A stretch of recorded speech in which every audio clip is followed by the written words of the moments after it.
Good morning, good morning. Ngayon ay araw ng Huwebes.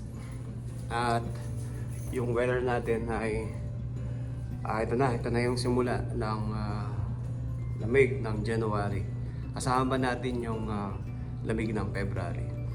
Tapos ngayon, kanina pagising ko alas 8, pumalo ng minus 34 yung temperature natin. So ngayon, 9 o'clock na, lalo siyang lumamig, naging minus 37 or 38. So sobrang lamig ngayon. At bukas, minus 38 tuli, or minus 36 pala. So ayun, no? Dito nga pala kami sa Prince Albert. Yan, sa Saskatchewan. Tapos ayun, halos walang pasok kasi walang bus na magsusundo sa mga bata gawa ng extreme cold weather. So ayun, tingnan muna natin yung paligid. Tapos itong susi, pagka kahit nasa bulsa, hindi mo siya kayang hawakan kasi nga sobrang lamig. Siguro kahit mga 5 minutes lang na nasa labas ka, tapos nasa bulsa mo lang yung susi. Lahat ng metal, klaseng metal, aluminum, basta silver. Pag nag-stay ka ng labas, kahit 5 minutes lang, pag wala kang gloves, hindi mo kayang hawakan yung bakal. Lalo na ganito yung susi. At marami din tayong mga nakitang banggaan. Pagpasok ko, meron isa malapit sa amin. Tapos marami ding mga sasakyan na tumirik or hindi gumana gawa ng sobrang lamig at yung battery hindi na nakayanan. So buti na lang yung atin bago yung battery, no? Kahit at ayun, no, yung labas natin may mga ilan bus pa rin, yung katulad nun. Yan. Yun. Yan, pero halos walang baka kasi tumirik pawa yung mga bata pagka na-stuck sa daan. Tapos yung paligid natin, yung river natin, tahimik na tahimik, gawa ng baka black ice na yan, solid ice na yan kasi sobrang lamig yan, no? Ito, hindi mo mahawakan yan, yung bakal na yan pagka naku, ang sakit, didikit sa balat, balat mo. So ayun pa rin yung nasunog. Ayan, yung nasunog na building. At yan, napakatahimik pa rin yung mga kabahayan. Ayan. So kawawa din yung mga ibang homeless dito, no? Yung mga kasi sa labas lang sila. So hindi natin alam kung anong mangyayari sa kanila, pero may mga shelter naman dito at may temporary naman at pwede silang mag-stay at may mga food bank rin naman para sa kanila. So ayan yung forest natin. Yan. So mga kabahayan natin. Ayan. Yan. So yung gloves ko, no, mga ilang minuto pa lang ako, nanigas na yung gloves ko. Pasok muna tayo. Ayan, experiment muna tayo, no. Papakita ko lang kung gaano talaga kalamig yung araw na to, tsaka bukas, lalo na bukas. So meron akong gloves dito, rubber to. Maganda sana yung cloth, kaso wala tayo na lang cloth. Ito na lang gloves. Babasahin natin, tapos ilalabas ko. Mga ilang minuto lang. Yan, malambot yan, di ba? Lambot. So para malaman nyo kung gaano kalamig dito sa lugar namin ngayon. Yan, babasahin natin.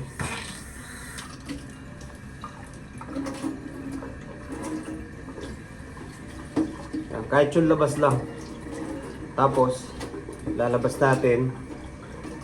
Tignan natin kung ilang minuto bago tumigas.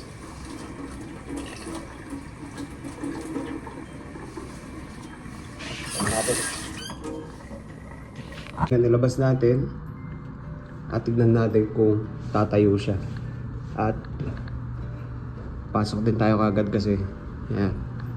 Labas natin ngayon. Oops. Yan o, sakit. Di ko kaya. Aray ko.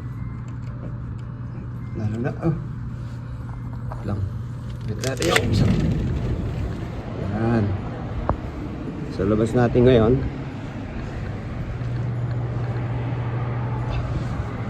Yan, try natin kung mga ilang minuto. So nag-start tayo ng 9:16. So tignan natin kung mga ilang minuto. Balikan natin after 1 minute kung matigas na tong gloves na to. At hindi tayo pwedeng magstay. Yan, itong bakal na to, no? Pag wala kang gloves, kahit rubber, nadikit sa balat mo. At masakit. Itong aluminum na to. Lalo na pag bakal, nako. So sara muna natin. Yan. Tapos balikan natin after 1 minute. Yan siya. Pwede ka naman lumabas, no? Kahit sobrang lamig at may kasamang malakas na hangin. Pwede naman. Ayun nga lang, make sure mo na meron kang warmer sa katawan mo, sa lahat buo. At may gloves ka, may ano ka, may mask, lahat, full body, pati mukha. So kasi para pag umampas yung hangin na may kasamang lamig, masakit sa balat at parang magkakrak yung balat mo. At yun, pwede naman, pero hindi ka pwedeng mag-stay kahit may mga protective mga damit, ay maaari pa rin frostbite ka or maaari pa rin magkasakit ka. Yan, in-extend ko na, no? 2 minuto na lumilipas na. 9:18 na ng umaga. Kanina 9:16 natin nilagay yan, yung gloves na yan. Tapos nga pala, yung weather natin ngayon ay siguro may mga freezer naman tayo. Yung temperature niya ay hanggang -10, 0 to -10 ang temperature ng mga freezer natin. So ngayon sa labas siguro triple or 4 na beses yung lamig ngayon sa labas. So imagine mo, no? Malamig pa sa freezer mo. Check muna natin to. Yeah. Tignan natin.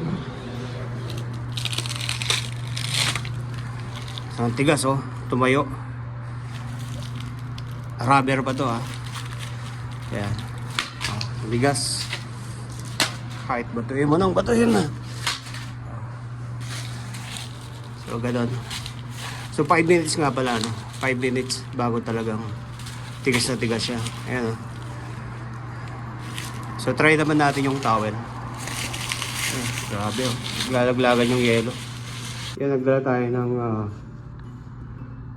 towel. Tignan natin, babasahin natin. Tignan natin kung ilang minuto bago tumigas. So, ito naman yung babasahin natin.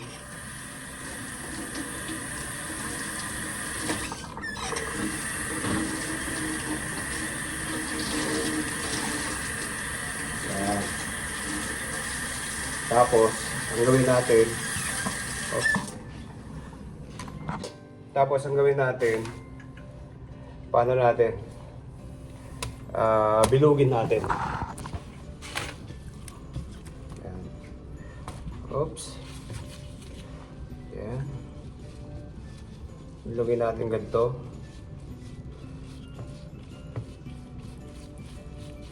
Yan, so malambot. Tulo-tulo pa. Yung towel, binasa ko na. So, basahin pa natin. Yan. So, ngayon, lalabas natin. So, yung weather natin, no, nagano na. Tumaas na ng konti. Minus 30 na lang. Pero try pa rin natin. Yeah. So, ayan o. Nag-yellow yan. Magba-black ice. Ganito yung black ice. Solid. So, ito yung matanggal. Mahirap tanggalin ng kuskusin. Ito, kaya matigas na rin. Yun sinasabi nilang black ice. Solid talaga. Black. Ayan. So, iwan lang natin yan. Tignan natin kung ilang minuto titigas. So, kanina, 9:57 nga pala ng umaga. Iniwan natin yun. Yung towel na yan.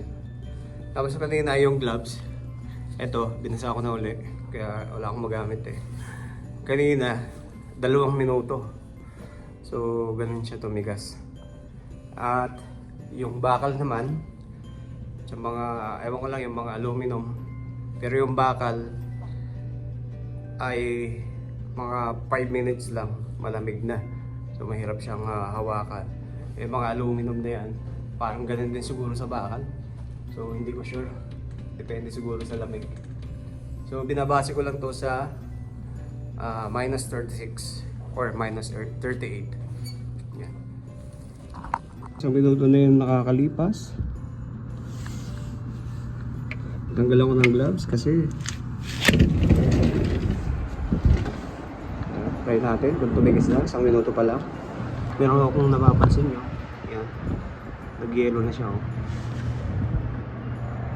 Yellow. So medyo matigas na. Tanggalin natin. Ayan, nag-yellow. Para hindi dumikit. Yan. Medyo tumigas na tong part na to. Magkadulo. Pero ito hindi pa. Sa 1 minuto. Pero nadikit kasi. Yan. So itong bakal na to, malamig to. Pag binasa mo yung, kahit hindi mo basahin yung kamay, tignan mo. Iwan ko lang ng konti. Ay, sakit. Ayan, nadikit. Diba? 3 minutong lumipas. Tignan natin.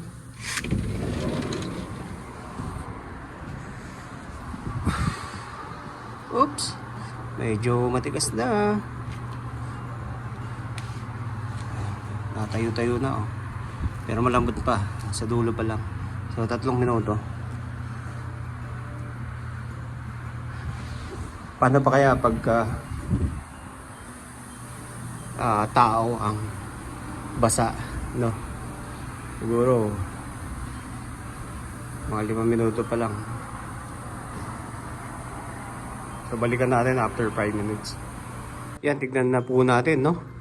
Kanina, anong nilagay natin dyan? 9:57. Pero ngayon ay oras na lang 10:06. So 9 minutes. O 10:07 yan. Sakto, 10 minutes. Tignan natin kung ano na nangyari sa towel natin na nilabas. So ito na po. Matigas na matigas na.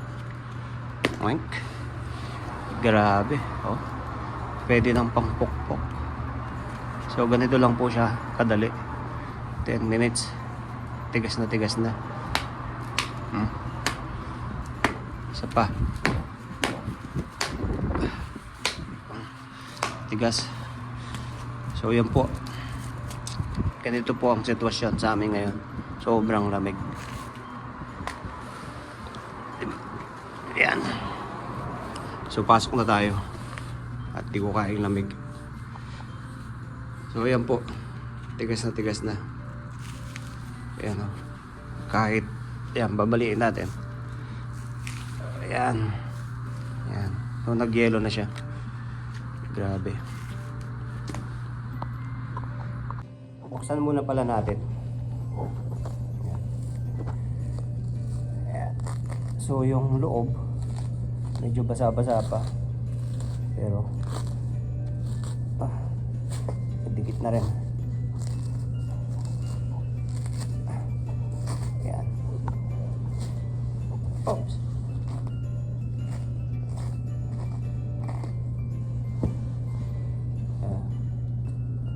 Tigas na. So yun lang po, no? Share ko lang sa inyo kung gaano kalamig ngayon dito sa aming lugar. Maraming salamat po. Pabuhay po kayo. Peace.